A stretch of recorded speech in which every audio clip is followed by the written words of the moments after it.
Good. Daniel chapter 2. For those of you that have a little levity, I'm going to tell you something. Daniel chapter 2 is right after Daniel chapter 1. That's how well I study my Bible. How about you all? Hey, we're in chapter 2 already, though. Aren't you excited? I am. Let's go to the Lord in prayer. Father, we thank you again for this time that we devote to spending in the Old Testament to get an understanding of what happened there, how in Daniel's case, the time of the Gentiles are beginning. And Father, that will carry out throughout our generation until the tribulation begins. Father, we just, again, thank you for this wonderful prophecies we will get through here and the history and this man of God that is used to give his revelation out to a kingdom that desperately needs it. In Jesus' name, amen. Well, speaking of which, I know we're not in the kingdom, but as we go through Daniel, you're going to find a lot of things I'm not going to give and never have really say, here's a good application or implication, but you're going to get a plenty of them for everything that's going on in the world today, because we're still in the times of the Gentiles. Nothing has changed. And with that being said, there is going to be corruption. There's going to be ill care for each other. But don't be myopic on things. And what I mean is, know what's going on in the whole world. Because what we have in the whole world is the results of sin. I don't know how else to put it. I mean, that's as succinct as I can possibly be. So when you look at things that are crazy going on, I don't know if you know, in China, there's going to be at some point probably a mass genocide if somebody doesn't stop it. Okay? Why is that? Because it's sin. I mean, and it's going under the radar because we're so worried about, like Mr. Rogers would say, you're so worried about your neighborhood, you're not worried about the whole thing that's going on. But and I am, as a Bible teacher, I will tell you this: the trends are trending that we're in the last of the last days. How long it will go on, I have no clue. But while we look through Daniel, we'll get a good feel for the things that will happen. So when we open up to Daniel chapter 2, I'm going to read verses 1 through 14. And prayerfully, that's what we'll get through tonight. And then we'll go back and I'm going to make a couple of observations and a couple of thoughts that I'm going to give you as we go through this. A quick outline for Daniel chapter 2. And prayerfully, we'll get through with the first 14 verses. This is now in the second year of the reign of Nebuchadnezzar. And Nebuchadnezzar had dreams. Dreams, I said that purposely. And his spirit was troubled, and his sleep left him. Then the king gave orders to called in the magicians, the conjurers, the sorcerers, and the Chaldeans to tell the king his dream. I've got to do that. They came in and stood before the king. And the king said to them, I had a dream. That sounds like a speech, doesn't it? And my spirit is anxious to understand the dream. Then the Chaldeans spoke to the king in the Aramaic. O king, live forever. Tell the dream to your servants, and we will declare the interpretation. The king answered and said to the Chaldeans, the command from me is firm. If you do not make known to me the dream and its interpretation, you will be torn limb from limb, and your houses will be made a rubbish heap. But if you declare the dream and its interpretation, you will receive from me gifts and a reward and great honor. Therefore declare to me the dream and its interpretation. They answered a second time and said, let the king tell the dream to his servants, and we will declare the interpretation. The king answered and said, I can almost see him right now stomping his feet. I know for certain that you are bargaining for time, inasmuch as you have seen that the command for me is firm, that if you do not make the dream known to me, there is only one decree for you. For you have agreed together to speak lying and corrupt words before me until the situation is changed. Therefore, tell me the dream, that I may know that you can declare to me its interpretation. The Chaldeans answered the king and said, there is not a man on earth who can declare the matter for the king, inasmuch as no great king or ruler has ever asked anything like this of any magician, conjurer, or Chaldean. Moreover, the thing which the king demands is difficult, and there is no one else who could declare it to the king except the gods, whose dwelling place is not with mortal flesh. Because of this, the king became indignant and very furious and gave orders to destroy all the wise men of Babylon. So the decree went forth that the wise men should be slain. And they looked for Daniel and his friends to kill them. Then Daniel replied with his discretion and discernment to Arioch, the captain of the king's bodyguard, who had gone forth to slay the wise men of Babylon. He answered and said to Arioch, the king's commander, for what reason is the decree from the king so urgent? Then Arioch informed Daniel about the matter. So prayerfully we'll get to verse 13, but we'll see how well it goes. But I wanted to read up to there to get a flow what's going on. So let me give you some introductory thoughts and walk into this passage of Scripture. It's fascinating. It's fascinating because here's what's you will hear truth spoken by men who don't know anything about truth, and a king who needs the truth and already knows he's dealing with liars. So it's a fascinating thing. So first of all, I want you to know something. When God selects choice servants for choice jobs. In other words, when he makes a choice for someone to do a job that's a little above the top, he knows that that's the person for the job. And I've heard so many people in my lifetime say, well, I don't think I could do that. Did you try? God has chosen people to step up to the plate to do things and put them in places they may not be able to be all the time. And God will, listen, when God, and we'll see, it's not about Daniel. Daniel never makes it about Daniel. It's always about God. And I want you to know that to start with, because many people, oh, look what Daniel did. He did nothing. And he recognizes that all the time. George Washington once said, few men have virtue to withstand the highest bidder. Think about that for a minute. Everybody's got a price. Somebody will fold at some point. All they have to do is what? Come up with the right exchange. And Daniel had no highest bidder. So right there you see there's something different about Daniel. And the difference wasn't him. It was what he knew about his God. I want you to understand that. So, and here's what happens to people. They make Bible characters, and I'm trying to use that word loose, Bible figures, how's that? Into superheroes. And they're only superheroes because of their God, and God could do the same for anyone. My Bible says we're all common people. And God uses what? Extraordinary people, or does God use ordinary people and does extraordinary things through them? And I want you to understand that. Because sometimes we make out, oh, Daniel's so spiritual, and Daniel's, well, of course, he kept his faith, but you can too. And I want us to understand that. First of all, listen to this. We're only going to have a count of 4 kids. I don't know how many kids were taken into captivity this first round in chapter 1. I think I said that a couple times last couple of lessons. I don't know to count. But God only reminds us and recalls to us 4.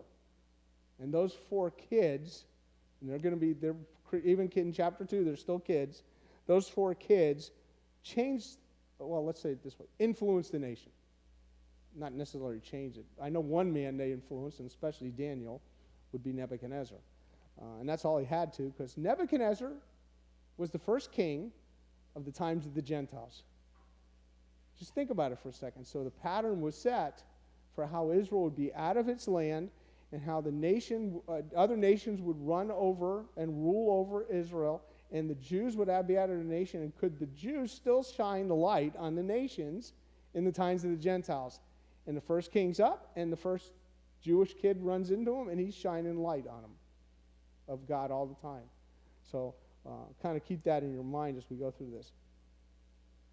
God, along with this, we got to say, in Daniel's case, which can be all our cases, and I'm trying to make sure you understand that this is common, God gives us the strength to endure the consequences we might face when we make a stand for him. And we're going to be told in 2 separate accounts, yet they're, since this is chiastic, in other words, we'll talk about it in a few minutes, and I'll explain it further. Different chapters kind of mirror other chapters. So we see the 3 friends in the fiery furnace, and then we see Daniel in the lion's den. And you see that's severe consequences, I want you to know. I've never been in a fiery furnace that is set to just eradicate in moments. And I've never been faced with lions in their den, nor do I want to be. But the point is, they were willing to face the consequences in both cases. Also, God, the last thing I want to say as far as kind of opening thoughts, is God uses us by the nature he has endowed in us. So he doesn't want us to be more than we really are. He wants to use who we are for his benefit as we are. And sometimes he does what? He grooms our abilities and makes them just a little bit more enhanced for certain situations. So when we say, I can do all things through Christ who strengthens me, the answer is yes, all things he's given you, you can do. Just figure out what he's given you to do and do it. And and I'm going to echo something Dr. Smith said in his book that I've been recommending. Even in the most menial task God has given you, do it to his glory. All right, now I'm going to mess because Nathaniel's right there. He's holding his daughter. He's going to be a good daddy to that kid because God's given him that kid. And guess what? To us it seems menial, right? Raising a kid. Oh, everybody does that. No, that's God's given him that work to do. You know, I'm sure him and his wife discussed how many we're going to have. That's fine, but he's going to do it. And Emily's going to help, and sometimes Emily's going to take the baby they're going to work together. They're going to be parents. And these things are tasks that we've been given to do for what God's glory. Didn't God what? Institute marriage and family and all that stuff? So he's using ordinary people. That's all the Bible's about, is ordinary people that stepped up and did what God called them to do. So with that being said, we're going to look at chapter 2, verses 1 through 13, and we've seen it. It's the dream that's concealed. So we're going to talk about the concealing of the dream. Verse 14 through 30 is Daniel gets a revelation, where the other guys never got a revelation. They may have gotten a little acid indigestion, but they never got anything else. Verse 31 through 45, we're going to talk about the dream and its interpretation. The dream and its interpretation. You've got to have them both. And lastly, at the end of this chapter, we're going to talk about Daniel's promoted from verse 46 through 49. Pretty simple.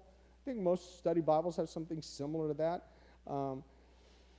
But here's what's behind the scenes that will run through this constantly.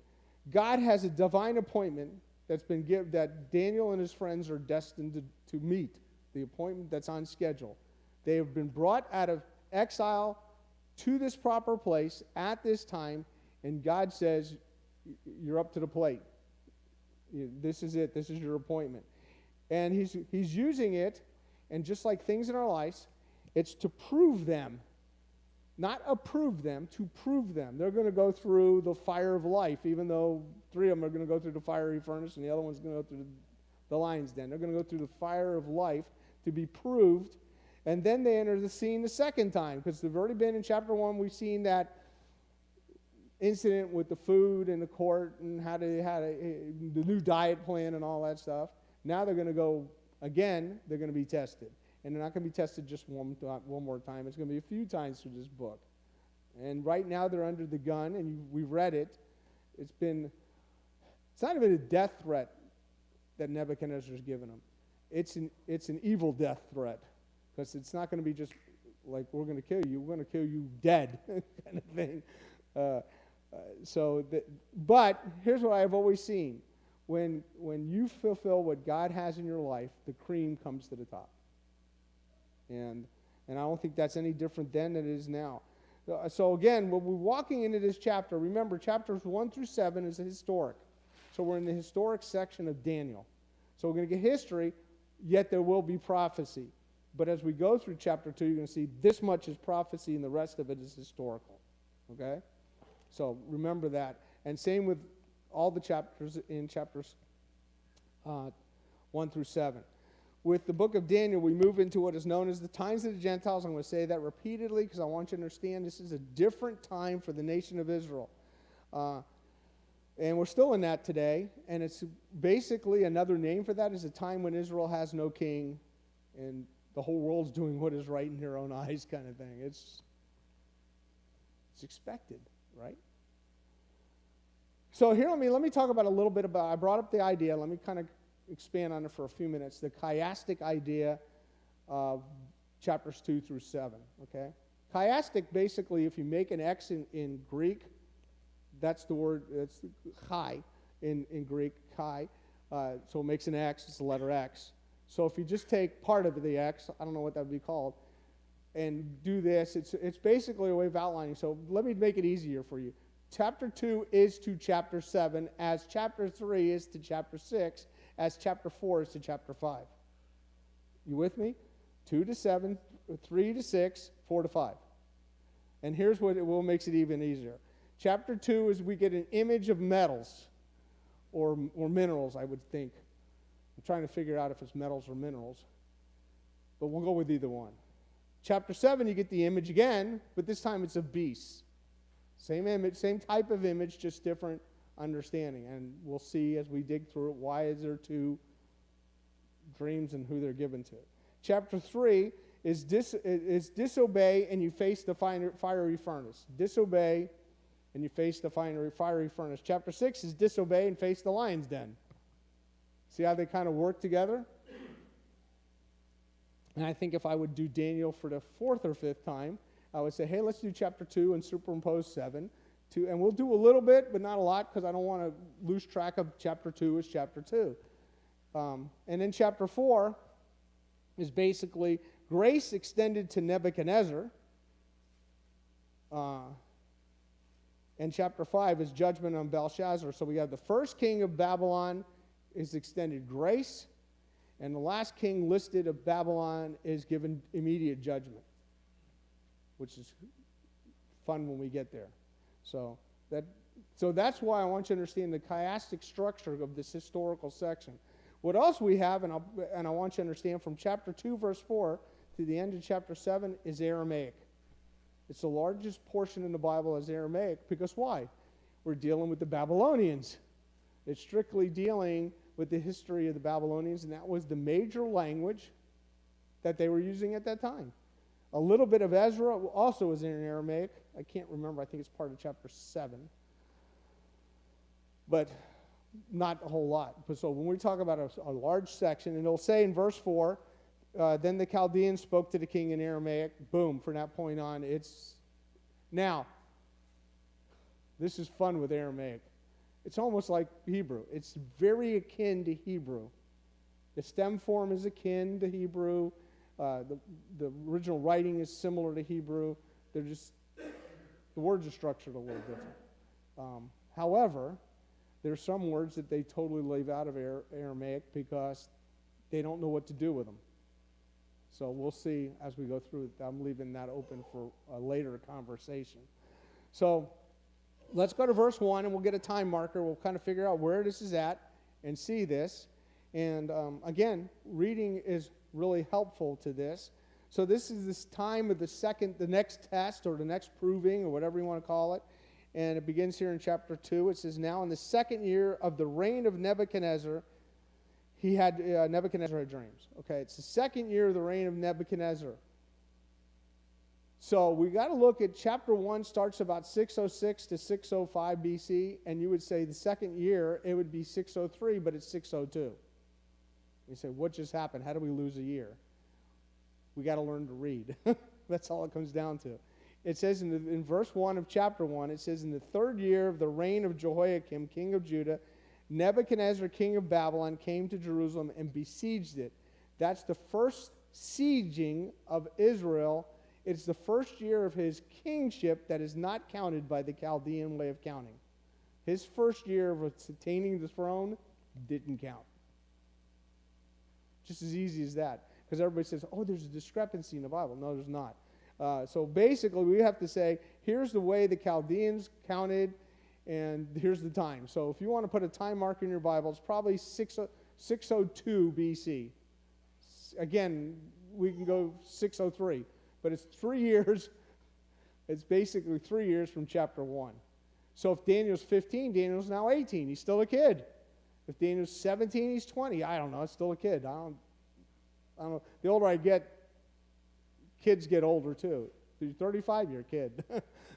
So, but I want you to understand that there's real, and the reason I'm bringing this up is because the critics of Daniel will find the minutia to be critical of that really, I don't know if there's a spiritual difference between a year. Oh, but if that's wrong, the whole thing's off. But just learn to read. So it doesn't even have a time marker for Nebuchadnezzar in chapter 1. It has a sieging mark. And we know the siege started in 606. So second year, if it's rain, though, was 603, maybe 602. So do with what you want with that. That was the most spiritual thing we'll say tonight. No, God forbid. But again, that's what we're trying to do, because here's what he did. Nebuchadnezzar dreamed dreams. That's basically what it says here. He had dreams. But in the structure, he says he dreamed dreams. And these dreaming of dreams, his spirit was troubled so that his sleep left him and he was beside himself. So he says it says here in verse 1, his spirit was troubled. It's, again, I'm going to say the Hebrew stem because the Aramaic stem of this verb is similar. Okay? Well, no, let me back up for a second. This is still Hebrew, so we're good. Okay? The dream so disturbed him, he dwelt on it, so he troubled himself over the dream. Kind of get what I'm saying? He couldn't. Now, here's the problem. He either recalled the dream, and we'll look at it in a few minutes, or he didn't recall the dream, but whatever it was, troubled him deeply, and he allowed it to eat him up. So you ever have something that you're dwelling on and you're up at night and you say, well, why am I up? I'm thinking about, I got to wax the boat. Whatever. Just keeping me up. And why is that bugging me? I don't know. I'll get it done tomorrow. I'm up, But he was deeply troubled. And I want you to understand, this was disturbing. I don't know if I can even get the language to show you. I put it here. This dream was deeply disturbing, super troubling, very agitating, and it disquieted Nebuchadnezzar, because it's all built into that one word. And basically, it possessed him. Whatever was happening, he was possessed by it. So much so, he became sleep deprived, and it says here at the end, the sleep left him. We could say in the Hebrew is basically sleep. He was so sleep deprived, he was beside himself. So I want you to know right away he's got an attitude issue. So when these guys come in, the wise men, he's already got attitude issues. And it's just going to get increasingly worse. And he's a very nasty guy. He is the king of Babylon. They are not nice people. Not as bad as the Assyrians, but hey, they were off the chart. These guys were still bad. Remember, I think I said a couple of weeks ago, they love fire. They knew how to make fire super hot. So when he said they put them in the fiery furnace, and then he says turn it hotter, they knew how to turn the heat up. You understand what I'm saying? To an incendiary effect. But which is fascinating because he had dreams, and he needs it interpreted. And where is the source of dreams? Now, this is the interesting thing. 3 other times in the Bible, God uses pagan people to get dreams, to reach out to people that are not pagans, who are believers, to interpret those dreams, and that's the only interaction they have with God ever. And what did they do with it? Think about it. Now, I'm going to give you 2 others, because I don't want to dwell on the third one, and then Daniel has it a couple of times. But, for instance, in Genesis chapter 20, Abimelech takes Sarah, I don't know if it's Sarah or Sarai at that point, but not relevant, from Abraham, or Abram, and it's got to be Abraham. So anyway, point is, he takes, and Abraham says to the king, "This is my sister," but he finds out from God it's not, and he feels double-crossed. Then he goes to Abraham after having the dream and says, "Is this your wife?" And well, she's kind of my sister too. And she, "Why do you do things like that to me?" And was Abimelech a believer? I don't know, but that was his interaction with God. Pharaoh, chapter 41 of Genesis, same thing. He has a dream, can't get it interpreted. Sooner or later, ends up with Joseph interpreting it, and that was his interaction with an understanding that revelation comes from God. God is the revealer. So it's interesting thing to see that pagan kings who don't have a relationship with God are used by God, and to get, first of all, to get their attention, but to get someone in their realm that are solid believers that can point them to God, and they ask nothing of them except Nebuchadnezzar. He's a little different. So we get a little different insight to Nebuchadnezzar. And it's interesting, again, when we look at these dreams, don't point at the person that interprets it, but understand that they get the revelation topside down. That's why when people today say, I had a dream from God, and this is what God told me my dream, stop it. Stop it. God doesn't work that way anymore because he's already given a fullness of his revelation. Do you understand that? I mean, we live in the vicinity of somebody that swore he got an revelation from God and wasn't going to come down until somebody gave him $2 million. Where do you find anything like that biblical? Wasn't it $2 million? I don't know, whatever it was. But he said he had a revelation. That's not provable. You understand that, right? Now, how we know these were revelations from God? They're in the Bible. It's as simple as that. In verse 2, it says, Then the king gave orders to call the magicians, the conjurers and sorcerers, and the Chaldeans to tell the king his dream. So they came in and stood before him. This is kind of an interesting verse because there's a lot of things going on here, a lot of pieces moving, a lot of parts interacting. So I'm just going to be a little sarcastic because I feel this is kind of how it reads to me. The king calls all these wise guys in, and I don't know how many there are.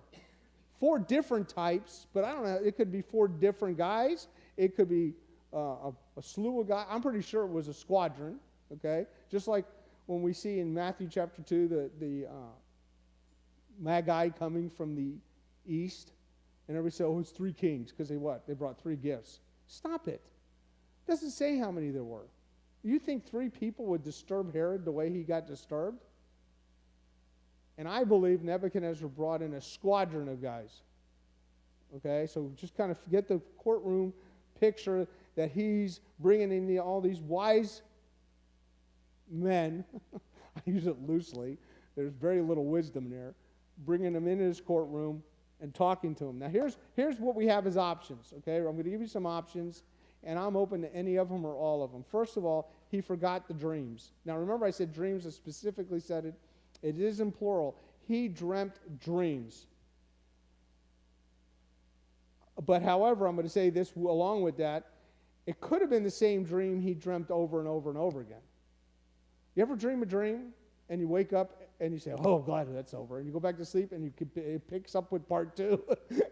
Go, what just happened?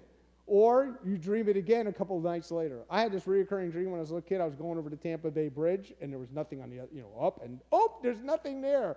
So to this day, I can't drive the Tampa Bridge with my eyes open. It's like, it just scares me to death. Now, if anybody's ever seen the Tampa Bay Bridge, you know what I'm talking about. Especially when you get halfway up and they tell you, don't be on this when it's wind's blowing. That's where I was once. But the point is, he dreams.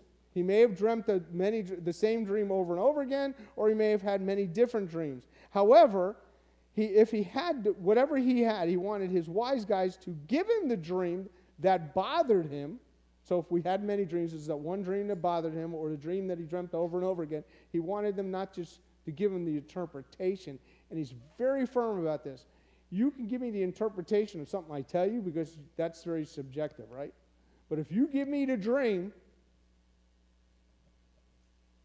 and the interpretation becomes believable because you're going to tell me something I haven't told you or I haven't related any information to you. So you got to give both. And I think he does this on both occasions he has a dream. I think it happens on both occasions. The other thing is, I believe since we're talking about options, he knew the specific dream that bothered him, if it was dreams of dreams or just that one dream. He knew it bothered him, and he was testing the veracity of his wise guys to both tell him and interpret it because it was a very disturbing dream, and he wanted solid information, and he did not trust these guys. Look at verse 9. He says that if you make known to me the dream, there is only one decree for you have agreed together to speak lying and corrupt words before me until the situation is changed. I don't know where he found that out. Do you understand? He's saying that these guys are kind of been together in cahoots and they're lying. I don't know where he got that from, other than they've had a track record of what? Lying. Of making up things. And I think I said Sunday, when you see a godly man at this time was the one that told the truth all the time. Otherwise, he was put to death. So what Nebuchadnezzar's doing is kind of a biblical standard. If you don't tell me exactly what this is, you're not a godly man, I'm going to put you to death.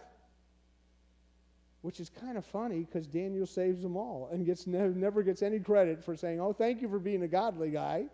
So let me tell you who these guys are. First of all, there's magicians. These aren't your David Copperfield, the guys that are making airplanes disappear in the middle of the airport kind of thing.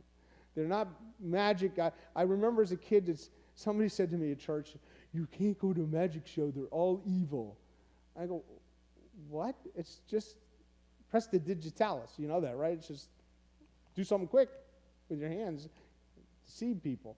They're not the devil incarnate with a deck of cards. But these aren't even magicians to understand this. The original word behind this they were engravers or writers. They were known as the guys that had copied the Babylonian texts. They were scholarly. What gave them the understanding is they would study certain texts.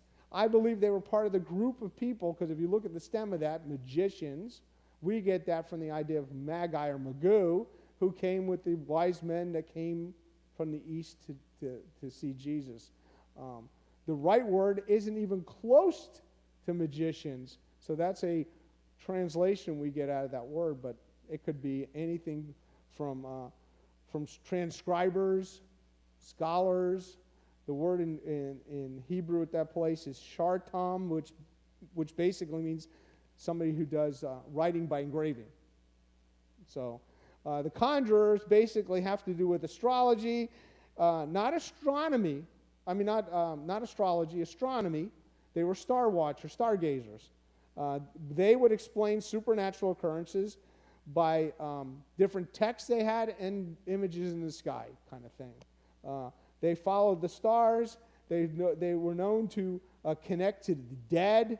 So yes, there were some evil things that they were doing, and according to some things, they were guys that were called the priests of the text. That means they held the text, the important documents of this time. So remember, he's calling in the leaders of that day, the smartest guys. The sorcerers were involved in witchcraft, but they were also using herbal remedies. Not that there's anything wrong with that. Somebody will say today, oh, but I take this. Am I involved in sorcery? No, stop it. They were doing stuff demonically, okay? They would have charms, various potions that would come up. They would also talk with the dead. So there was Now, they really weren't talking to the dead. You understand what I'm saying, right? They could have been, because why? Didn't Samuel come back in that with the medium? But it wasn't Samuel. It was Samuel, right? Yeah, came back, but it wasn't him. What? Talk to Saul. I don't know what I'm saying. Who am I? Okay, Chaldeans, the last ones, were the priests. These were the higher class of them. They were the elite. So sometimes you'll see it referred to when the wise men are interchangeable with just the Chaldeans and the wise men. But they were the elite of them. They weren't the wiser ones. They were ones that would come in and meet directly with the king. So they were called the Chaldeans. Chaldeans is interchangeable with Babylonians. But I believe here it's a special place for them. Look at verse 12, because they represent them. It says, because the king became indignant and very furious with the wise and gave orders to destroy all the wise men of Babylon. So the wise men were the Chaldean representatives, I guess is the best way. They represented the whole. So if you took it like this, what's the Chaldeans? Wide understanding is the Babylonians. The whole nation's considered Chaldean, because back in chapter 1, they were teaching them about the Chaldean understanding, the Chaldean way. But to be specific here, they were skilled in interpretation of dreams and occult practices. And here's what's happening. When you take this group in, no matter how many we have, this represented the wisdom of the kingdom. It's the easiest way to say this. The smartest of the smart came in. They were specially picked for these groups. And if you notice, Daniel wasn't even with them. And previously, Daniel had been, in chapter 1, Daniel and his friends were elevated to a special status. But they weren't in this group, yet they were part of this group. They weren't called in, that's all. And I don't know what the reason was. I don't know when the king had this calling, I guess is the best way to say this. Daniel wasn't invited, and his friends. But the threat was good to Daniel as it was to them, because we see that in this chapter. Verse 3 is the request. In verse 3 of chapter 2, we get the rest. And the king said to them, I have had a dream, and my spirit is anxious to understand the dream. Pretty straightforward. Here's something interesting, though. God uses Nebuchadnezzar to bring forth divine revelation. Let me make it as clear as I can. Without this dream, we don't have chapter 2. It's just as easy as that. And chapter 2 has the revelation of the kingdoms, the 4 major kingdoms, and then the last kingdom that ends the age. Okay? So without that, which we call divine revelation, right? Don't we call this whole thing divine revelation, right? So without that, we have no Daniel, basically. Yet there's 4 different types of wise men that come in, and none of them can get divine revelation.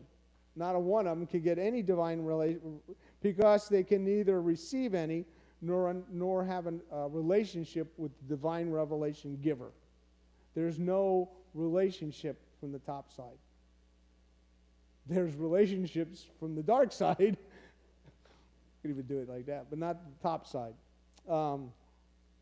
So when they and they'll tell the king, we'll see that we saw that as we read it. They'll tell the king certain things. We just can't do this. It's not. It's beyond our scope of ability. Which it's interesting, because most people wouldn't even admit that, right? See you in a week. We'll try it in a week. Week's up. They'll say, and they try to buy some time, and they said, no, it's not working. It's not going to work.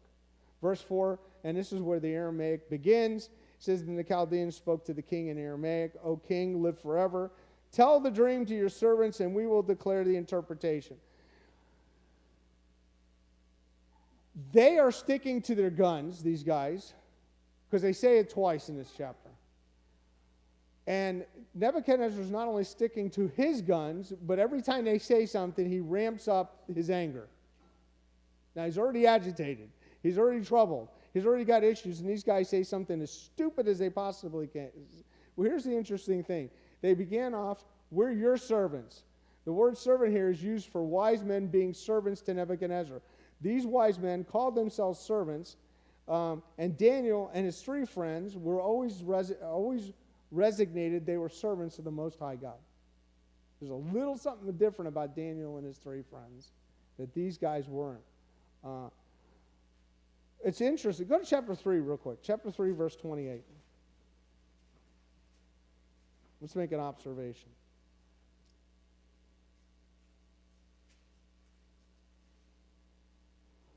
Now, this is Nebuchadnezzar's testimony of Shadrach, Meshach, and Abednego. This is what he says. Listen to the difference. Nebuchadnezzar responded, and he said, blessed be the God of Shadrach, Meshach, and Abednego, who has sent his angel and delivered his servants, not my servants, his servants, who put their trust in him. See, Nebuchadnezzar recognized these guys were not his servants, they were God's servants. And if a pagan king can recognize it, there's a difference to those guys. And these guys were saying, we're your servant, we can do this. Daniel, in chapter 6, verse 20, is called the servant of the living God. Different than these guys. Now, I understand Daniel's in service to the king, as his 3 friends are, but that's a different thing that's being said here. Now, here's what these guys say. They said, you tell us the dream, we'll declare the interpretation. We know that, listen, we have hucksters today. You ever heard of people that say we do dream interpretations? And I just find it funny, because you tell them their dream, they'll tell you the interpretation. I can make up stuff too. I have a very vivid imagination. Come see me and flop down your $50. I'll give you an interpretation. It's going to be like a horoscope. You know what a horoscope is?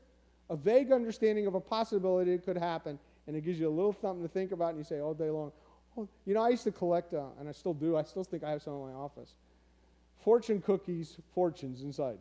I always find them fascinating. I'd like to know the little guy they're folded. You ever see how they make fortune cookies? It's really fascinating. But who's the guy that's writing them? He's writing this stuff, and he's writing stuff that's so generic. You'll have a good day. Great. What does that mean? And you open it up on a day, I'll have a good day when? When I open this? It's vague. So what happens is when you have these shysters, you tell me the dream, we'll make the interpretation very palatable. Okay? And we know from what we'll see from this chapter, the divine connection is Daniel gets the dream and its interpretation, and only God could have revealed that. So I think that's important to see. So here's the problem, verse 5. Go back to Daniel 2, verse 5. Here's the problem. The king answered and said to the Chaldeans, now he's talking to the representatives of the group, the command from me is firm, and I'm telling you, he has set his feet in it. He's saying, this is firm. You can't bend me, you can't move me, because I know what you guys do. He says, if you do not make known to me the dream and its interpretation, I think that's pretty emphatic. I've got to know both of those from you guys. Here's what's going to happen. I'm going to rip you limb to limb. I'm going to tear you apart. Now, that wasn't a veiled threat, because that's what they did. They would tie all your limbs to different horses and set the horses north, south, east, and west. You kind of get what I'm saying? You would be ripped to shreds. And that was what would happen. And so basically he's saying, I had a specific dream. Whether he forgot it or not is irrelevant. But here's the test and its parameters. The test is, I want you to tell me the dream, and I want you to tell me its interpretation. And they're trying to change the rules of the game. In my house, sometimes we play games, and sometimes the rules change. So sometimes we make up rules to make the game a little bit more exciting. Like, let's play Scrabble. And if you score anything that has to do with baseball, you get 10 extra points. Let's, whatever, because sometimes Scrabble is what? Oh my gosh, it's boring. But I love it, But you make up different rules. But you can't change these rules because the king is firm. And he says, and he gave them a command, or there's a consequence, which is fascinating because he says things. So let's read this. He says, I will tear you from limb to limb.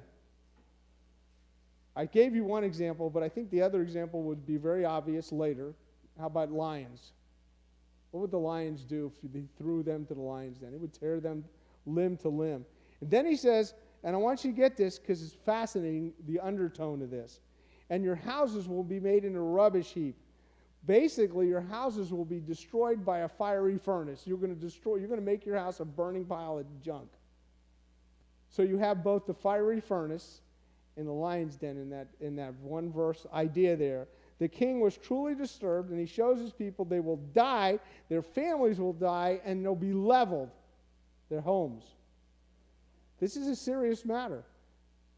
He's going to lose the smartest of the smart if somebody doesn't come up with an answer real quick. Verse 6 says, but if you declare the dream, I like those but-ifs, and its interpretation, again together, the dream and its interpretation, which will be said the next 3 times he says it, it's tied together. If you give me the dream and its interpretation, you will receive from me gifts and a reward and great honor. Therefore declare to me the dream and its interpretation. I don't know what Nebuchadnezzar looked like, but I could see his anger boiling, his voice getting thunderous, and these guys saying, there's got to be a way out. And he promises them these wonderful things, and these wise men probably had a track record of doing dream interpretation, and they were probably false most of the time. Their claim was the gods would reveal this to us. Now, it's fascinating because think about this for a minute. You go in, somebody gives you the dream, and you say, I can give you its interpretation. The god of Molech will give it to me. And you come out with some obscure thing, and you tell the person their dream, and they say, wow, I never knew that's what that meant. That was very insightful. The gods must have revealed it to me because you're a godly person. You're wearing a white robe, and you smell nice, you look nice, and wow, you have a real connection with the gods. And that's what, but see, Nebuchadnezzar saw through this sham. It's fascinating because in chapter 5, remember what we said, there's different accounts here. in chapter 5, this isn't the chiastic part, but Belshazzar will offer to Daniel the same things. If you answer, give me the answer to this, what this writing on the wall is, I will give you honor in the kingdom, make you the third highest, I think he says. Nebuchadnezzar wanted them to prove their legitimacy, yet the whole while they were not being honest with the king. These guys would undoubtedly search the pantheon of gods for help, but they would easily pull the wool over the king's eyes because the king was susceptible to the gods of Babylon because he named these four guys, Daniel, Shadrach, Meshach, and Abednego, after the gods of Babylon. So he's susceptible to that. And the gods often got credit for something that God did. And we've seen the track record throughout the whole Old Testament where gods, the false gods, got credit for something only God could do. Now here's the interesting thing. I can't point out and tell you how much insight Nebuchadnezzar had to either these wise men or to God, but I believe God's hand was directing his thoughts to point him out to saying, these guys are not going to give you what you need. You need to make it more repetitive, because what happens in verse 7, he says, he answered him a second time.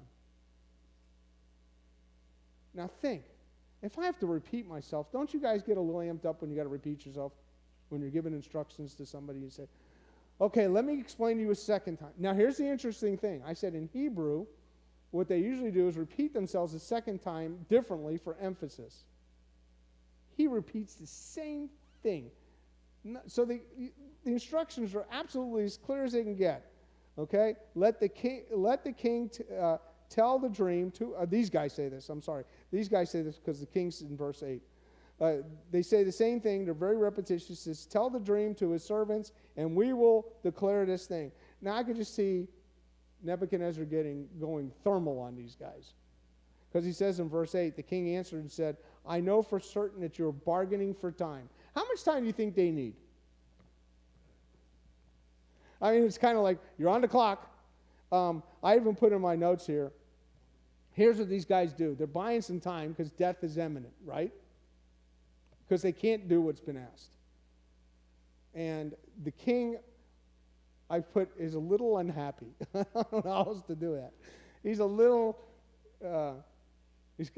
there's a word in Yiddish, meshuggah. He's kind of a little nuts. He's crazy. Okay, he's getting really upset. And he says the king saw through the facade and the need for time. So he says, how much time do you need, you guys? Inasmuch as you've seen the command for me is firm. He says it again. That's where I wanted to repeat that. He says, the command is firm. They say the same thing again. He says, do you guys realize the command is firm? So far you've said something. I said the command is firm. Nothing's changed. You asked me again. Nothing's changed. Stop it. Stop asking me to do something that's not going to happen. And the word here, again, for firm is unbendable, unshakable, that these guys were stalling because death was around the corner. Maybe if they got some time, they can get out of punishment or just get out of Dodge. I don't know, because we'll never see that. Verse 9, though, it shows you how, listen, if I could say yikes, this is it. That if you do not make the dream known to me, there is only one decree for you. For you have agreed together to speak lying and corrupt words before me until the situation is changed. Therefore, tell me the dream, that I may know that you can declare to me the interpretation. If you can't tell me the dream, you surely can't tell me the interpretation. And I think he's beside himself with anger. And again, he brings forth accusations to them that they agreed together. That means, how many of these guys were there? I don't know. But they came together and made a pact together that they were going to try and do this, and they'd buy time. And the king saw that they were basically speaking lying and corrupt words before. They had a track record of deception. Now, I don't know why the king called them in if their track record was like that. Maybe something would be different, because he says you're doing it so the situation will be changed. In verse 9, the situation will be changed. Or basically, If you buy enough time, you can get what you want. Change the situation. Change the What is it?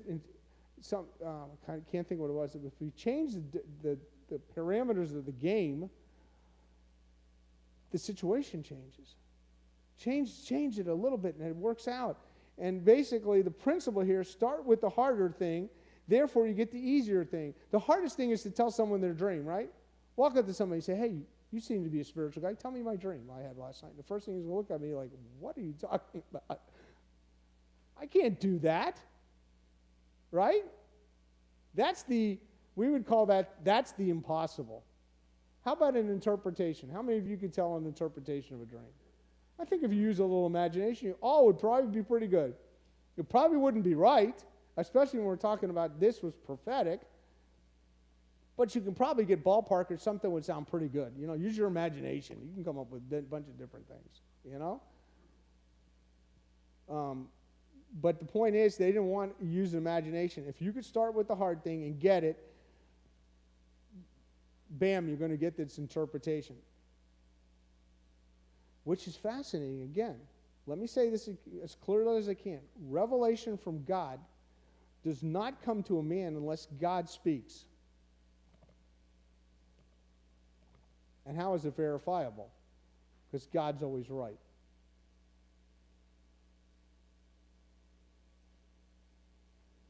Which is, again, go to the other side. The gods of Babylon, do they speak? Do the gods of Babylon walk and talk? Do they do anything? They don't do anything, so they can't get any revelation from them.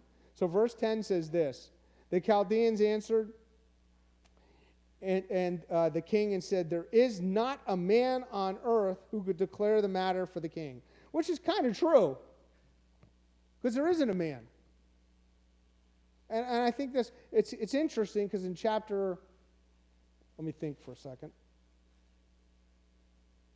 Yeah, to the end of the middle of this chapter. Go to verse 25. Then Arioch hurriedly brought Daniel into the king's presence and spoke to him as follows: "I have found a man." Oh, wait, there's not a man, but he found a man. Do you understand the kind of tongue-in-cheek that's happening here?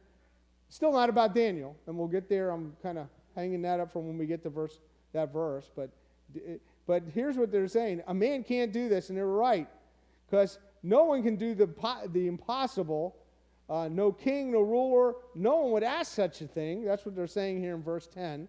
He said, "What?" And it says, "There's not a man on earth who could declare this matter for the king, inasmuch as no great king or ruler has ever asked anything like this of any magician, conjurer, or a Chaldean." No, you can't ask this. Nobody's ever done this. Now, I don't know where they would have got that. There's some things in life we say that sometimes we set limits on things that are incredible. Like, I lost my keys the other day, and I caught myself. I told my wife, I've looked almost everywhere for my keys. I can't find them because I know they're here. I've looked because I almost said, I looked everywhere and I can't find my keys, because then I would have what? Found them, which she did like 5 minutes later, made me feel like a fool. I looked almost everywhere, except where you looked, you found them. Thank you. But they said, not a king or ruler has ever asked that. I don't know where they got their information. But what they're basically saying is, they're using extreme to show you that what you're asking is simply, no one should ever ask this. It's impossible. They're using that to say, that's crazy. Verse 11 says, "Moreover, the thing which the king demands is difficult." I think that's an understatement. My side column of my New American Standard says it's rare. No. Okay, this is it. We hit the rarity. This is the one time. It's beyond difficult. Or rare. Then they go on to say, "And there is no one else who could declare it to the king except gods." Now here's the problem. Aramaic similar to Hebrew. In other words, the word used for here is plural for God. The word in Hebrew for God is also plural. So could it be except gods, or could it be except God? And we can go either way, but when they say in this next phrase, I would change the little g to a big G. I really think that what they were saying was only a real God, one God could do this. The one that's not whose dwelling place is not with mortal flesh. All their pantheon of gods dwelt with mortal flesh. So if they said gods, that's why I think there's a problem here. They would have talked about, oh, there's Molech, and there's Dagon, and here's Baal, and here's, so on and so on. They could point to where they resided. God, that's so hard to say. Lord, help me. They put up their statue, their presence. You understand? They were on earth. And I know there's a lot of mythology out there that the Zeus is here, and that their pantheon was on earth. They dwelt with them. Okay? And I believe it's more the idea of God. Only God can tell you this. Verse 12 says it's time for destruction. Time's up. Time's up. He says, because of this, the king became indignant and very furious. When you got to repeat different words. The word is he became indignant, angry, wrathful, very furious, superheated. I mean, he was just, remember, this is escalated. I don't know how long the conversation went on. I don't know other things that were left out because biblical text only gives us what we need to know. I don't know how many guys were there, but he was super hot.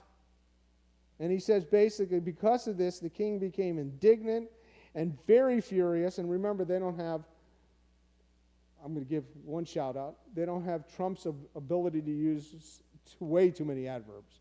In other words, he didn't say very, very, very, super, very, very furious, but he was there. Okay? And gave orders to destroy all the wise men. Time's up. Just kill them all. I'm done. The conversation's over. Just toss them. Get rid of them. Again, Daniel and his 3 friends were not here. They were not numbered with them. These wise men are recognized as a group all the way from chapter 2 through chapter 5. 14 times, they're the wise men now.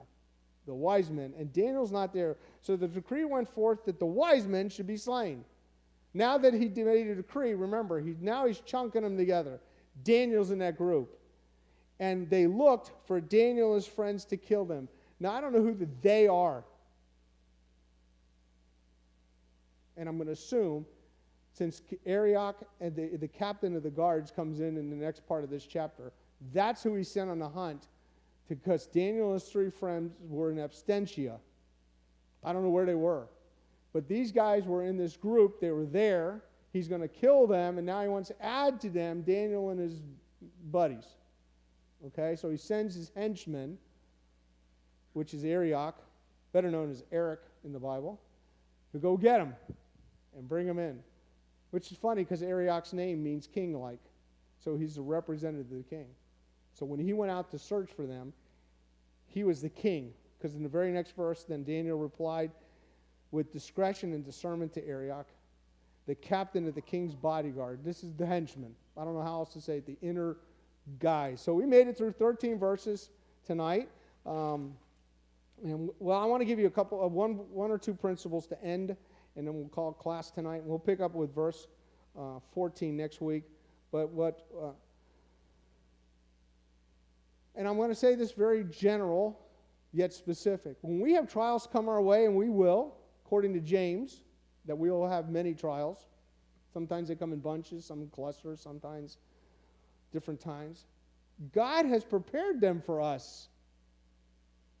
It's not something God doesn't know that's going to happen. And God has prepared them for us, listen to this, and us for them. Meet the challenge. Secondly, according to James, we are to consider it all joy when these tests, these manifold trials, these various things come up that God has prepared for us and us for them, because they are for our benefit and blessing. They're for us. God doesn't want us to succumb to them.